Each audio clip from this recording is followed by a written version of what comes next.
사람들은 저마다 최고가 되기를 원하고 있습니다. 최고가 되면 상을 주고 갈채를 보내며 또 다들 그 최고를 본받으라고 떠들어댑니다. 저는 오래전에 소설가 박완서 씨가 쓴 꼴찌에게 보내는 갈채라는 책을 읽어본 적이 있습니다.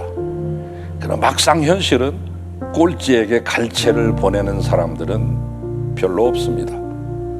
요즘 서점가에 가면 각 분야의 최고가 되는 안내서들이 어찌나 많은지 그 수를 일일이 다 셀 수 없을 정도입니다. 사실 우리나라처럼 최고, 최대, 대형 컴플렉스에 사로잡힌 민족도 그리 많지 않습니다.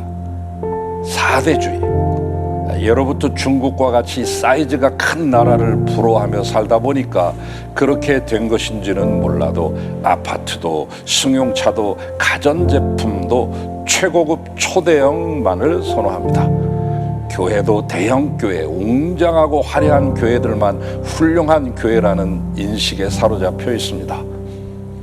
작은 교회들도 주님이 피로 사신 교회라는 사실을 망각할 때가 많습니다.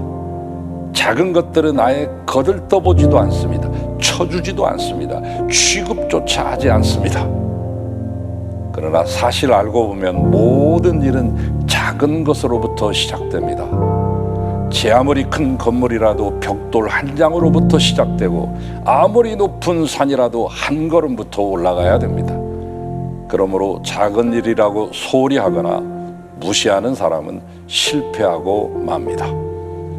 장사를 잘하는 사람은 100원짜리 동전부터 아끼고 공부를 잘하는 학생은 조금 전 시험 볼 때 풀지 못한 그 한 문제 때문에 가슴 아파하고 소설가는 단어 한마디가 떠오르지 않아 까만 밤을 하얗게 지새우며 도공은 아주 작은 부분이라도 마음에 들지 않으면 미련 없이 자신의 작품을 깨뜨립니다. 이 세상에 처음부터 크게 시작한 것은 아무것도 없습니다. 우리 속담에 티끌모아 태산이라 했고 큰 방축도 개미 구멍으로 무너진다고 했습니다. 빗방울이 모여서 시내를 이루고 그것이 다시 강을 이루며 마침내 바다가 되는 것처럼 또한 작은 불씨 하나가 큰 불을 일으키듯이 작은 일이 성장하고 성숙해서 큰 일을 이루는 것이 세상 이치입니다. 예수님은 천국을 겨자씨에 비유하시면서 겨자씨 하나는 모든 씨보다 작은 것이로되 자란 후에는 나물보다 커서 나무가 되매 공중의 새들이 와서 그 가지에 깃들인다고 하셨습니다.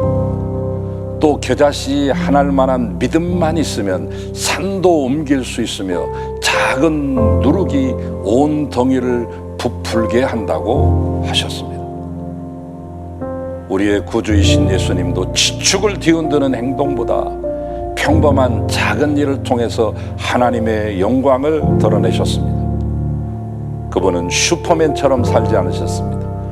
며칠씩 굶어도 전혀 배고프지도 않았다거나 작은 일쯤은 대수롭지 않게 치부해버리고 사신 분이 아니셨습니다.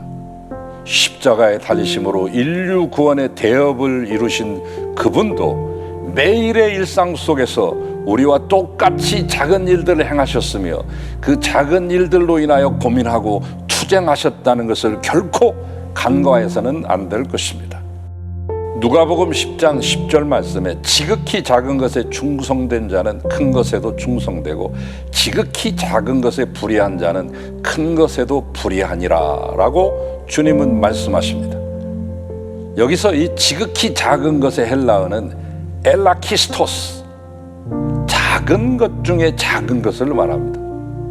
우리가 주님 앞에 취할 수 있는 자리는 두 가지밖에 없습니다. 충성스러운 자리와 불의한 자리. 당신은 충성된 자입니까? 불의한 자입니까? 사랑하는 여러분, 우리의 가정, 교회, 직장, 일터마다 구석구석에서 지극히 작은 일 하나에 충성을 다함으로 주께 영광 돌리며 하나님의 의를 이루셔서 하나님께서 복 주시고 더 큰 일로 맡겨주시기를 주님의 이름으로 축원합니다.